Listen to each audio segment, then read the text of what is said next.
Oh, there you are. I was busy enjoying the intro. I didn't even know I had been dunked in. Welcome, my friends. Today I'm going to show you Microsoft Project. The Microsoft Project everyone runs away from. I'm scared of Microsoft Project. It's going to eat me alive. I can't count how many people have told me they're scared of Microsoft Project. So I showed up today to put an end to it.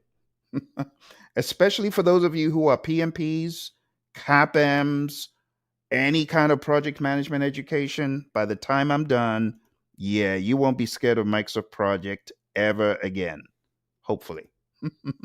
But you got to stay on the call. All right, let's jump straight in.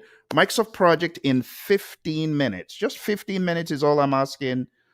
After 15 minutes, if I haven't delivered, drop off the call. This is going to be extremely rapid. For those of you that haven't met this guy called Phil, this character, that's him. He is a PMP and also a CSM, alphabet soup, right? Project management professional, certified scrum master, and many, many other certifications. But most importantly, I've been using Microsoft Project since 2000. And oh dear, I hate to say it because now you're going to know how old I am, but since 2003. Oh my gosh. That is 22 years old in the software. That is a long time. Some of you were not even born in '03. But I've been doing this for a while. I've done this for various organizations. I started off selling my Microsoft Project training on eBay back in the day when eBay was the site before Jeff Bezos took over back in those days. Anyway, I've trained lots of organizations worldwide in project management, in leadership for the PMP exam, and beyond. And these are some of my esteemed clients. So you're in good hands. You're in good hands. Speaking of good hands, some of you run away from Microsoft Project because you think you're not in good hands. This describes the personas that tell me, Phil, I don't want to do anything with Microsoft Project. It's scary. It's a beast. So I have the people who have to learn Microsoft Project, but they're scared. And I have the people who learn Microsoft Project the wrong way. And when they learn the right way, they're scared as well because they know all their schedules that they've done are mush. I hope today you'll discover one or two new things in scheduling. My curriculum for today is the basics of scheduling, setting up a project plan, adding tasks and milestones, linking dependencies, assigning resources if you've got enough time to do that, viewing Gantt charts and views, no fluff, just the basics. So why is this important, my friends? This is important because every project manager, every PM, every single PM, the moment you tell people I'm a project manager, you know what they're thinking. They're thinking, oh, it's that control freak. You're going to get us under control. And the control they're thinking of is pretty much the timeline, which is why people always incorrectly say, I'm building a project plan. What is a project plan? This. And they show you a Gantt chart. That's not a project plan. Those of you who are PMPs and CAPMs know a project management plan needs to have a number of dimensions: schedule, cost, scope, quality, resources, communications, risk, procurement, stakeholder, maybe even safety in some companies.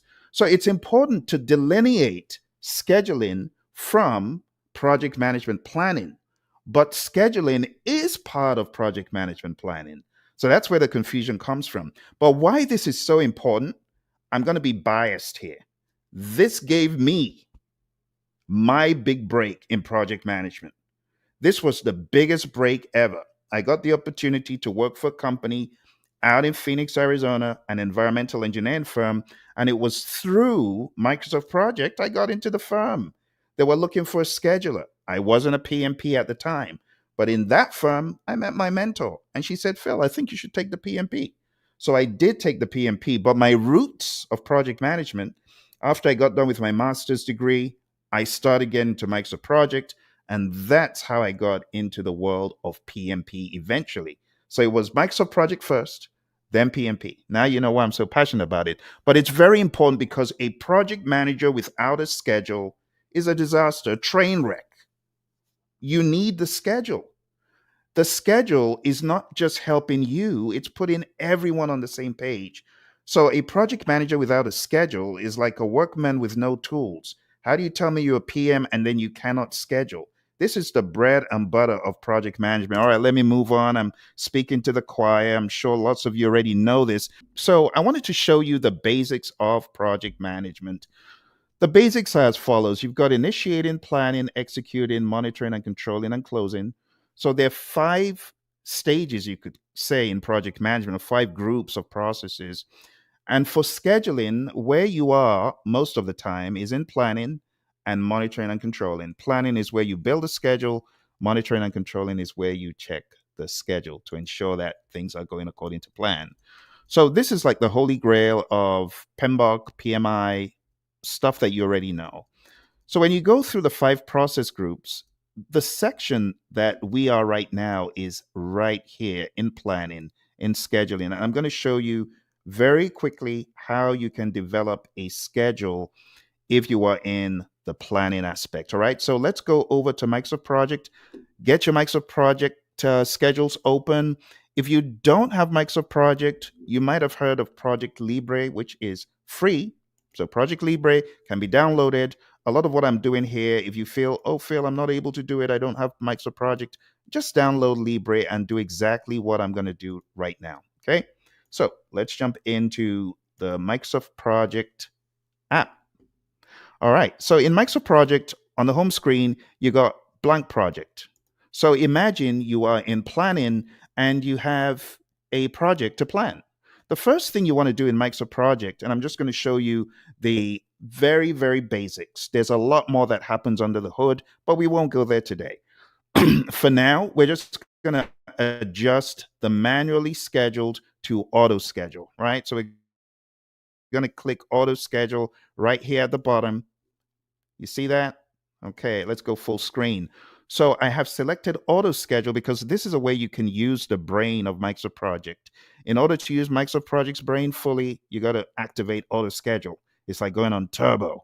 So now that we are in auto schedule, I'm going to show you a simple project. We want to eat cake. We want to have a great time. We want to have a birthday party of some sort. So we got to bake cake. So we're going to do a number of things. We are going to type in our schedule activities. But wait, there's actually more information I need to share with you. And in order to ensure you get the full picture of scheduling, I need to teach you PMI's arcane scheduling arts. How many of you know PMI's arcane arts?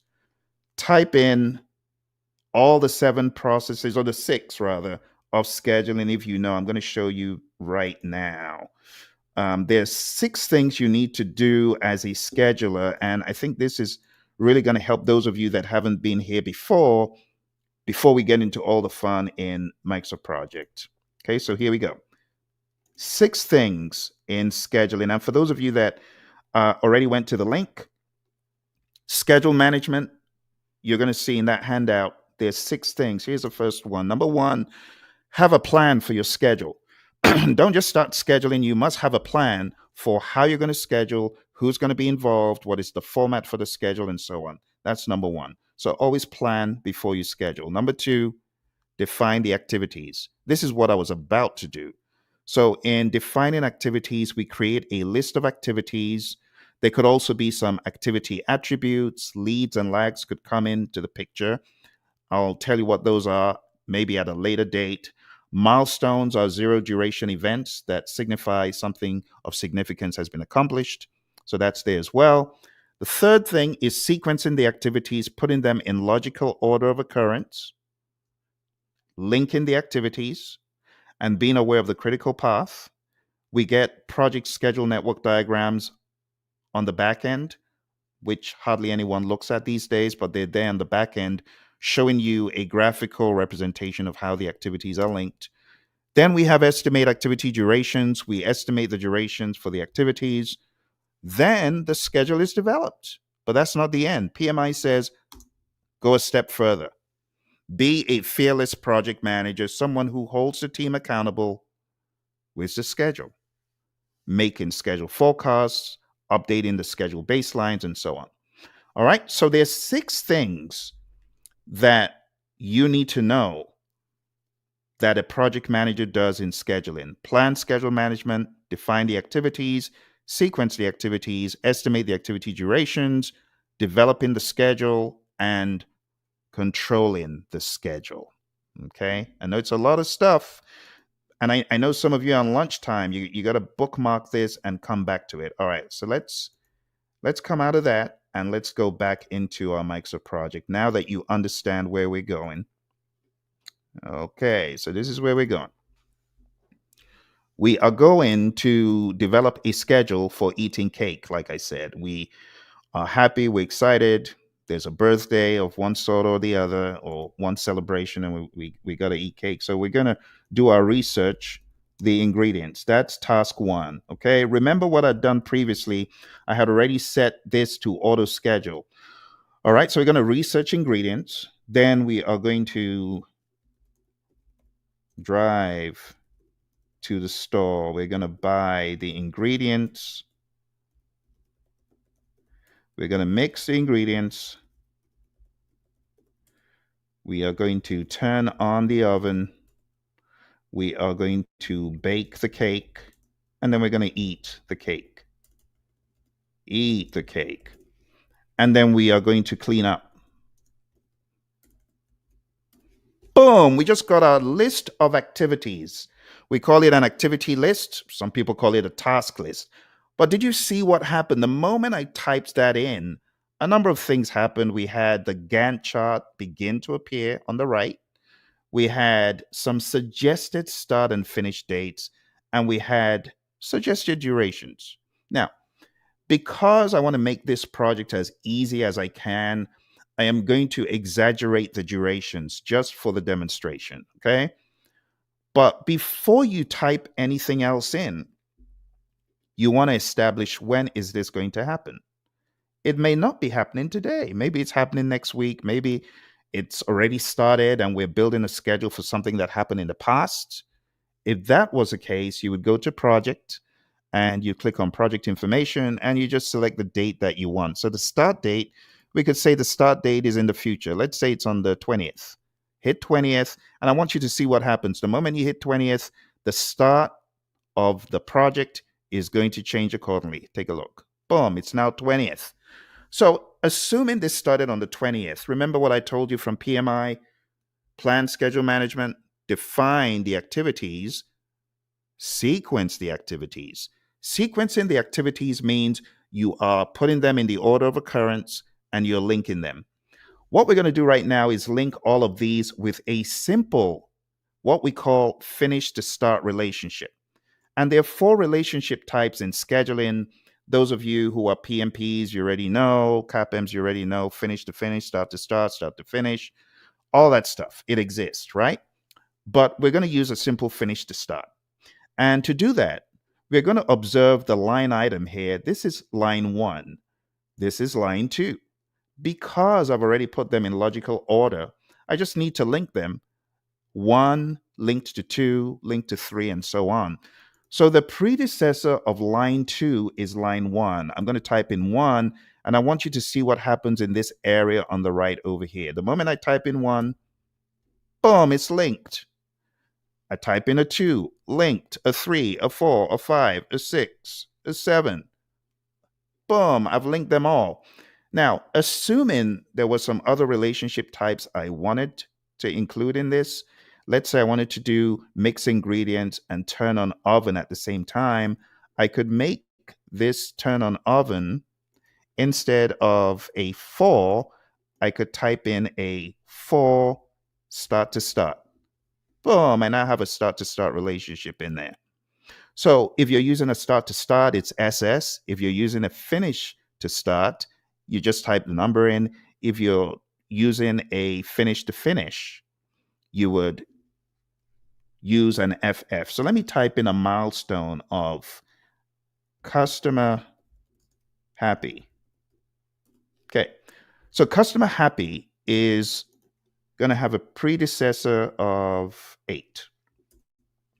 But assuming I wanted it to be a finish to finish relationship, I could say 8 finish finish. And there you see the finish to finish relationship. So this is what excites me about Microsoft Project beyond the other less glamorous alternatives. I'm trying to be polite here. Microsoft Project is the number one on the scene that gave you all four. A lot of the other scheduling tools, they don't give you finish to finish, they don't give you start to start, don't even mention start to finish, right? But Microsoft Project gives you all of them. So you can make your schedule as realistic as possible. That's what excites me about Microsoft Project, right?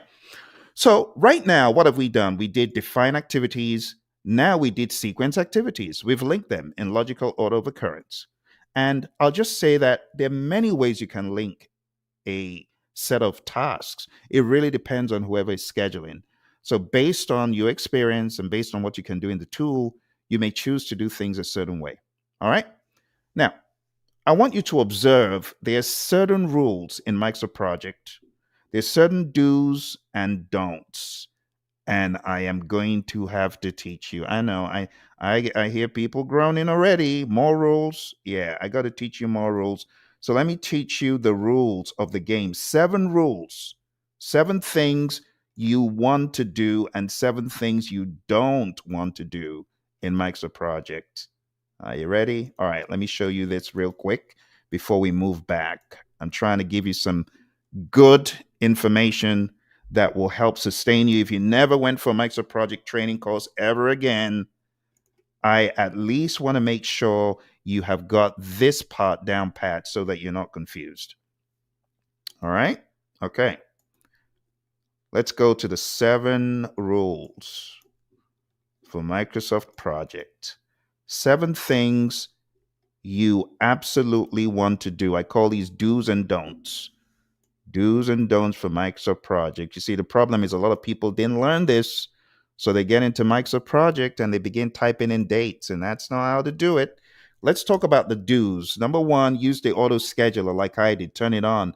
Number 2, link tasks properly, as you've seen me start to do.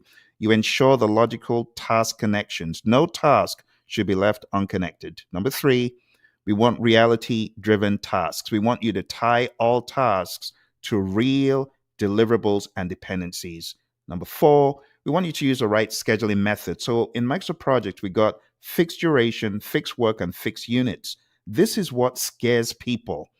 If your project is a fixed duration, no matter what you do, that duration is fixed. Put 20 people on it, it's still going to take a month. Use fixed duration. Use fixed work when the work is constant. So if you have 5 people working 2 hours, 10 hours, right? Whether you have 5 people working 2 hours or you have 10 people working 1 hour, the work is fixed, right? So when we say work, we're talking about hours. Fixed units, when the resource percentage is fixed, Phil is only available for 50% of the time, and that's all you're going to get from him. Then we use fixed units. You see why it's so tricky? And we could say the formula for these 3 is always dynamic and moving around. But when you use fixed duration, you take away the need for unnecessary thinking of, oh, why has my schedule moved? There's a number of things that I need to tell you, but I don't have enough time. So I'll just leave it at that. Number 5, conduct a what if scenario analysis. Always have a separate version of your Microsoft project. Always ensure when you're changing anything, you've got a plan B to go back to before you made the changes. Because once you make the change, if you're not able to go back, you've messed up the entire schedule. Take it from someone who's been doing this for 20 years, my friends. Effort driven scheduling, turn it off. Turn it off. Except you understand how this works. You want to look for effort driven scheduling and you want to turn it off except needed, because you will have a lot of unintended changes. And I want to say about 95% of the PMs I've met, they don't even need to be using effort driven scheduling. So turn it off if you don't need it. All right. Number 7, involve task owners. The best way to build a schedule is to get people doing the work. Get accurate estimates from those doing the work. Get them in the room. Don't guess it. Get the people in the room. All right. Here are the rules of the game, the don'ts. Very quick. Number 1, don't enter dates directly into Microsoft Project. You got to avoid hard coding the dates. Number 2, don't leave tasks unlinked. the whole idea about the train station and the carriages, and the front is the engine. And as the engine is moving, how would you like to be left behind in the carriage in the station? You wouldn't like that, right? So don't do it in MS Project. Always link the tasks.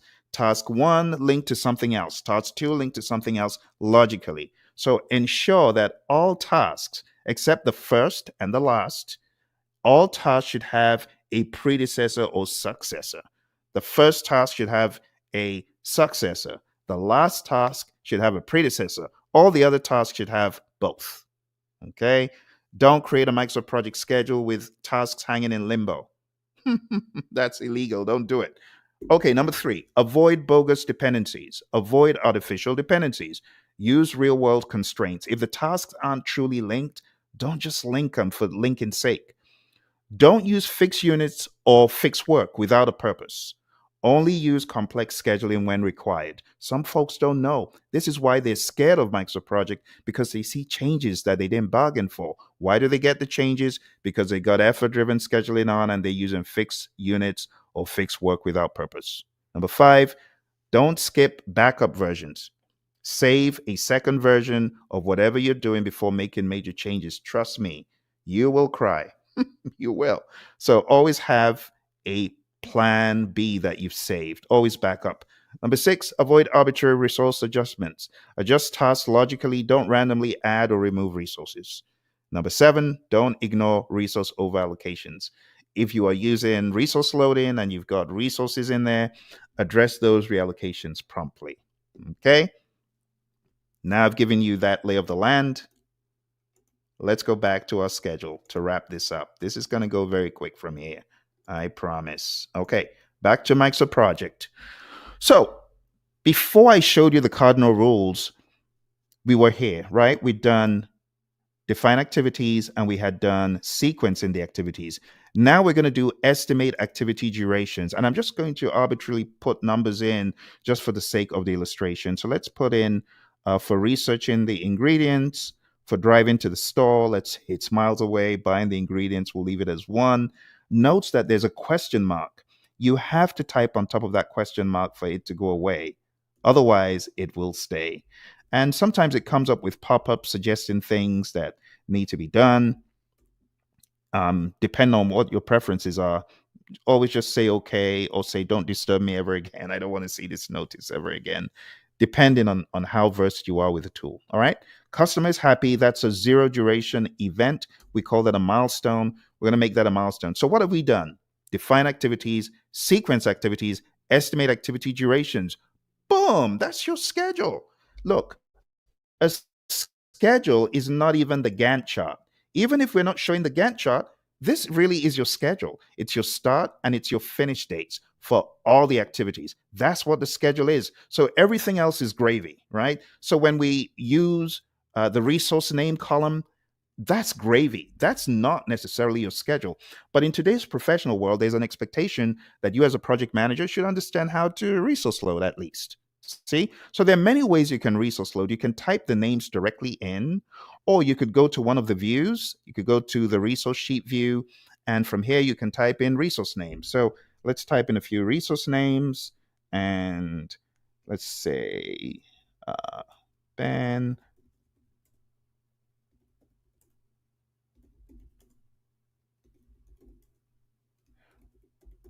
Okay, we'll put in a few names, and I will also take liberties to put in some standard rates. Oh, I see my friend David is asking a question. Thank you for coming on, my friend. Can this also generate me an S curve and EVM? So you can get earned value management metrics for sure. ACWP, BCWP, BCWS, all that stuff. Absolutely. The only thing about the S curve, I would rather create my S curve in Excel. That's what I used to do back in the day when I used earned value at Honeywell. We didn't use Microsoft Project, we used a different tool. But I found that Excel could be extremely helpful in generating your S curves and your graphs. It does it a lot better than I would say Microsoft Project even could. So that would be my preference, but great question. All right. So putting in some standard rates, we'll put in some numbers for our employees. Just some random numbers here. All right. So we have the resource names and we have their rates. Let's go back to the Gantt chart view. And now that we're in the Gantt chart view, we can actually click on this drop down and select people who we want to assign to the different tasks, just like that. Or you could just type them in directly and their names would be suggested. And bear in mind that what you're doing in allocating these resources is actually also assigning some monetary figures.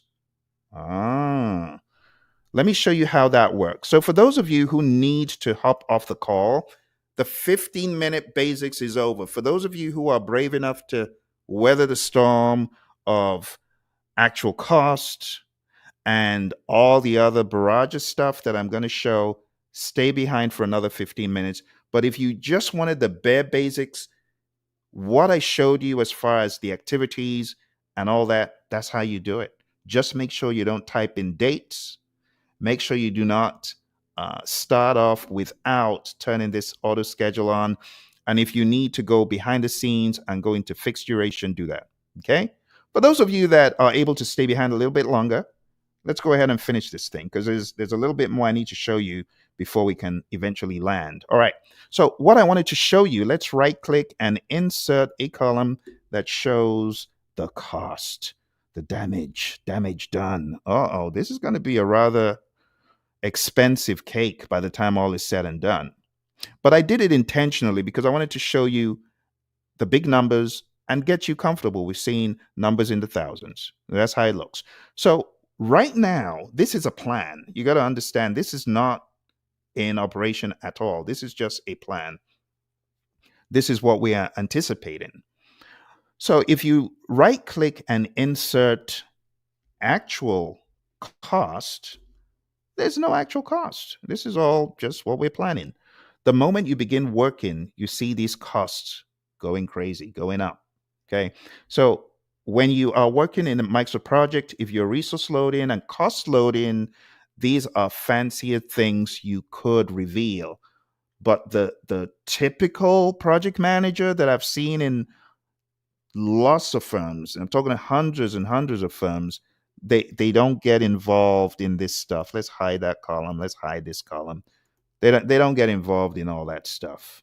But I'm anticipating there might be people who want to use it because, true story, in a previous firm I worked for, my job was resource loading and I had 19 different projects in a program and cost loading. And that was my whole job. That was my entire job, doing that on a daily basis, making sure that our government client was happy because our government client loved Microsoft Project and wanted to go into the schedule through the server and ensure that we did what we promised. So you got to understand, when you're working with military, they don't play games. Everything has to be on schedule. So my job was to keep the customer satisfied. Okay. As a result of that, I had to keep track of all these things: actual costs, the cost itself, and it all had to reflect the invoicing, all had to be synced. It was quite a challenging task. And that's where I caught my teeth and became a Microsoft Project junkie, self professed. All right, so let's right click and add something else. Let's insert a column and let's type in actual start and another column called actual finish. Okay, because I want you to get the full picture of this. Okay, so we have tasks, we have costs, and then we also have resources. Okay. What I am going to do next will be familiar to those PMPs, CAPMs who studied that. You ever heard of baselining? And everyone says, what is a baseline? Well, a baseline is the original plan, the plan that was approved by management. See? So if management approves this budget, take a look. If management approves all of these, then you have the beginnings of your baseline. But you don't really have a baseline yet. We gotta set that baseline. So I'm going to show you how to set the baseline. Okay. To set your baseline, you of course want to reveal the baseline fields. But before we reveal the baseline fields, we probably need to let management know the total amount as at now. Okay, so for the total amount as at now, we're going over to this Gantt chart format and we're going to choose this project summary task. And what that does is it sums up all the monies and shows you the total cost for the project as is. When you name the file, when you save the file and name the file, this takes the name of the file. So right now we have $6,776 for a cake. This cake had better be good. So if management has approved this, by the way, we have some resource over allocations here. And what this is telling us is Mary is probably not the best resource to use here because you've given her too much. You know, that's my mentor's name. I always use Mary as one of my examples. So let's take Mary out and the resource over allocations, they go away, right? It's very helpful for you to know how the tool works because you can just take the bomb apart and stop, the potential disaster. What makes people scared of Microsoft Project is when they don't know and then they have things like this popping up all over the place and they don't know how to remove them. Okay. But if you are really looking to learn more about this, just go to microsoftprojecttraining.com and you can take a full on course on this. But anyway, back to the story. Let's insert our baseline. I want to show you all the baselines. Baseline start. And let's insert our baseline finish. All right, so we have our baseline start and finish. This is priceless, especially for managements that are nervous or suspicious of their people, because they're always going to ask, is this what we agreed to? What did we agree to? But if you freeze the baseline, it's there, it's etched in stone. Okay, so how do we save our baseline? We go over to project and we look for set baseline right here. We click on set baseline, hit set baseline, and I want you to look at what happens the moment I hit entire project, just the first baseline, because you got the option of 10 other baselines. So if your project is changing quite frequently, you can have several baselines. I just love what Microsoft did. Gave you 10 plus 1, 11. That is really awesome. 11 baselines. I don't know, but I got to give a shout out to Bill Gates and his people for doing this because honestly, apart from Primavera, this would be the only other one I say, yeah, you got to learn this. If you're in construction, Primavera is, of course, what a lot of companies use, a lot of engineering firms. But if not, Microsoft Project is in fact, I would suggest learning Microsoft Project first. So did you see what happened? Let's do that again. I just hit it absentmindedly. Set baseline, and the moment you say okay, watch what is going to happen.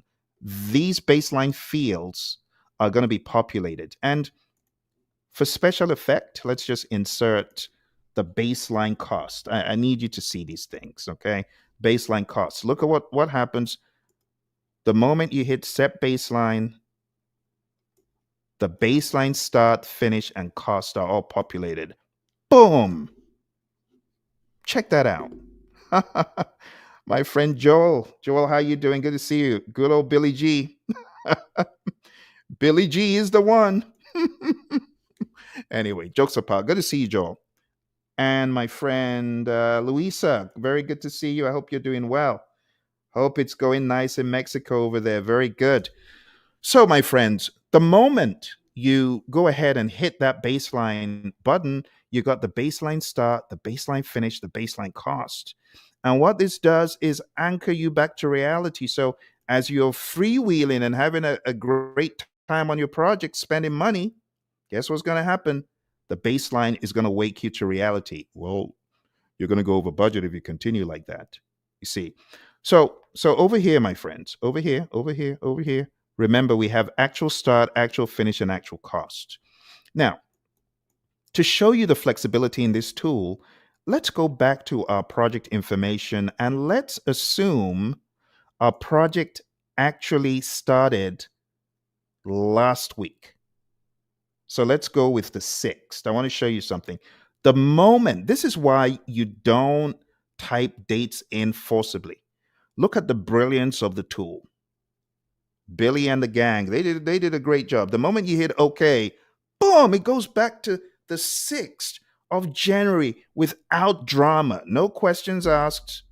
You want me to start the project? Okay. And it takes all of that information, and like the train leaving the station, the carriages follow.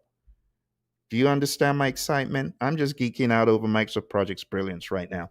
It is truly, truly a brilliant tool. But anyway, look at the damage that's about to be done.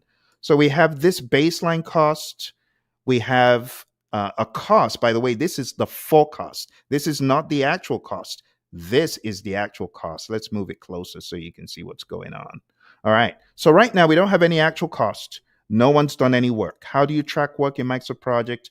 Right click, insert, and let's choose percent complete. Not percent work complete. That's for a different purpose. Percent complete.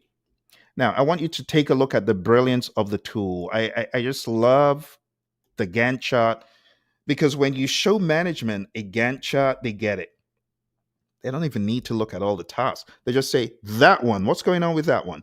And they see those that are in trouble. They see those that are completed, those are not. So let's go ahead and with research ingredients, let's say we're 100% done. The moment we type in 100%, a number of things happen. First of all, you're going to see a progress bar going through this task, research ingredients. And then on top of that, you're also going to see your cost.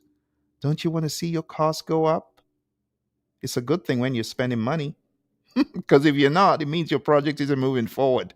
All right, let's go ahead and let's type in 100. Watch what happens. Watch what happens. Two things. Watch the progress bar and watch the actual cost. Boom. And it matches. It matches.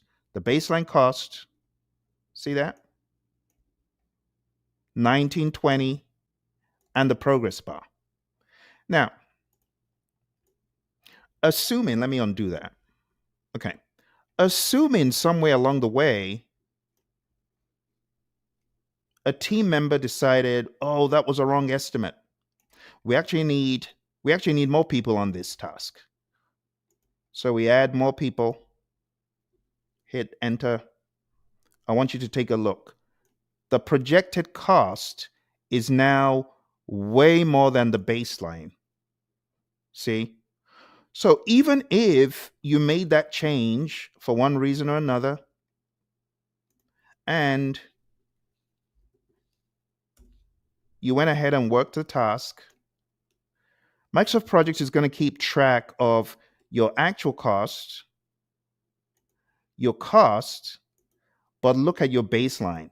You are double and even more the baseline. So this is why a baseline could be very helpful, and this is why some managements, they use baselines a lot. And it's not even a thing of distrust. It's really a thing of record keeping, because we're humans. Who has brain space for 1920 for task one, 520? You're going to forget, but the baseline is going to retain it. You see, the baseline is going to tell you, well, this was the original picture. This is what the prediction is, and this is what is actually happening. Do you see all those numbers are different? The actual cost, the cost, which is the futuristic projected thought, and the baseline, what you originally said it would be. So all the time in Microsoft Project, these things are moving around, my friends. These things are moving around. So what have I shown you so far? I showed you define activities, right? I showed you sequencing the activities. I showed you estimating the duration. Boom, you got your schedule. The schedule, it even comes with buy one, get one free. Buy the schedule, get the Gantt chart free. It's pretty cool, the Gantt chart, right? And everyone copied Microsoft Project, but they were the originators. They started it. And we have a lot of other tools today that are in the market space. They're very simple, they're very visual. But if you are on a big project that has a lot of moving parts and a lot of people, I'm telling you, I don't want to call them out, but they know who they are. Those other tools can't stand up to Microsoft Project. They can't. And I'll protect the not so innocent. I won't tell you their names. You know who they are. Or you go on YouTube and They keep throwing ads at you. Nah, we won't go there. But there you have it, my friends. Let's wrap up. I got to let you get back to work. Those of you in the United States and Mexico, I know you still got a work day to fulfill. So I'm going to let you do that. But we're going to round up now with the last piece of the puzzle. Last piece of the puzzle. I want to show you the last parts of my presentation so that when you're out of here, you will truly remember how Microsoft Project should be used. Okay. So here's a quick recap on some of the things we took a look at. We opened Microsoft Project. We typed in the project start date, the project name. When you save it, you give it the project name, and then we assigned different tasks. Right? We typed in the task name. We set the duration. We even created one milestone at the end. And while I didn't add detailed descriptions, I want you to know that Microsoft Project can do that. You just need to double click and it opens up a box and shows you. I should probably show you this. Let me change my view because I don't want to go away and say, I wish I had shown them. I should have shown them. Let me show it to you right now. Let me show you everything. Let's just use. Okay, let's use this. All right, so I can move fluidly in and out. So what I'm talking about is this. Let's bring up Microsoft Project. So if you're on any task and you wanted to add in more information, just double click, and this is a task information box. It's got the predecessor information, resource information, as you can see. But you know what I love the most? It's the notes. It's the notes. You can type in notes and notes and notes and notes till the cows came home. So, like those of you that have studied PMP and we talk about activity attributes. Well, these are your activity attributes right here. And you can put in a whole lot of information. You can insert objects. It's pretty cool. Okay. So when it comes to the task information window, that is your secret box for you to put in information that the people doing the work tell you, and you don't want it in full view. You can put in task information. All right, we talked about link dependencies, start to start, finish to finish to start. Talked about all that stuff.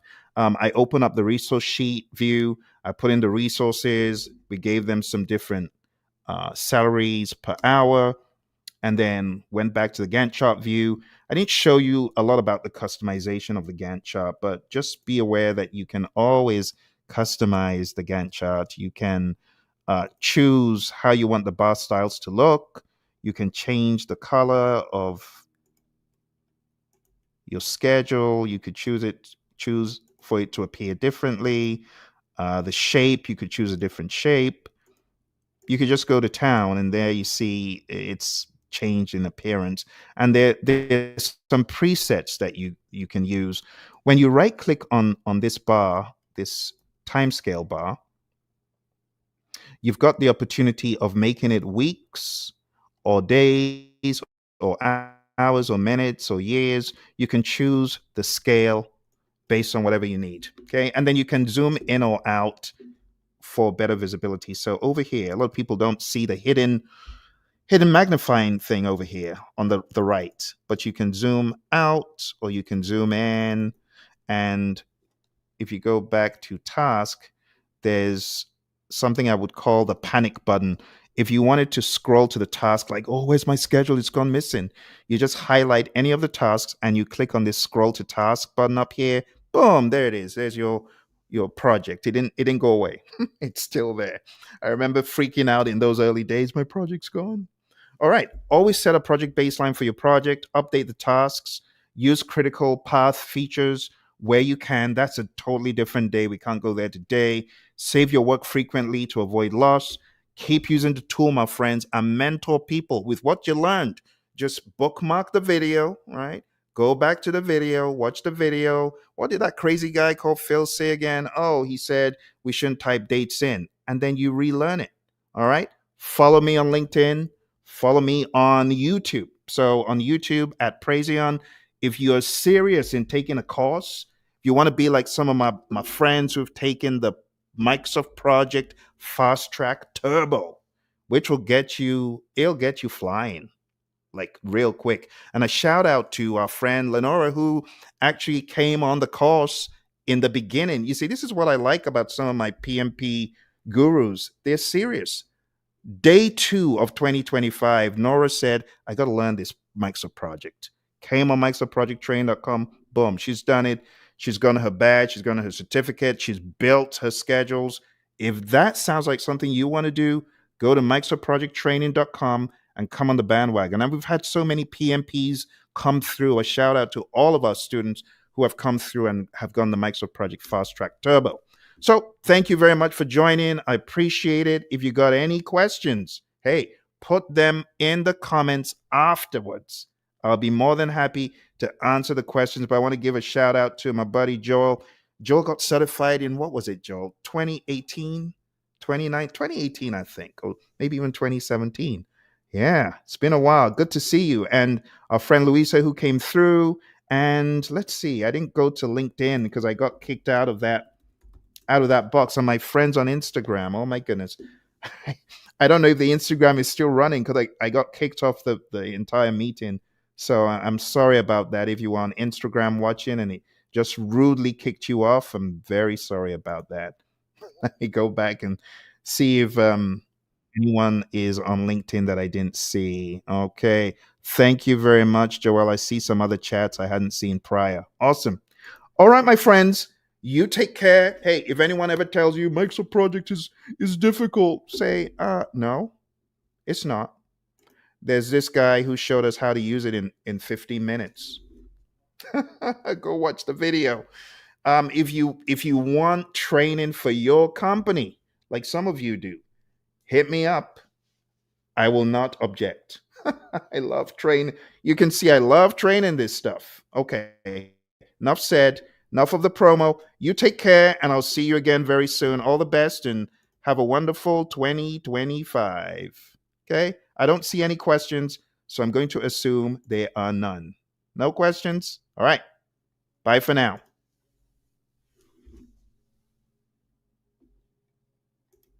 Over.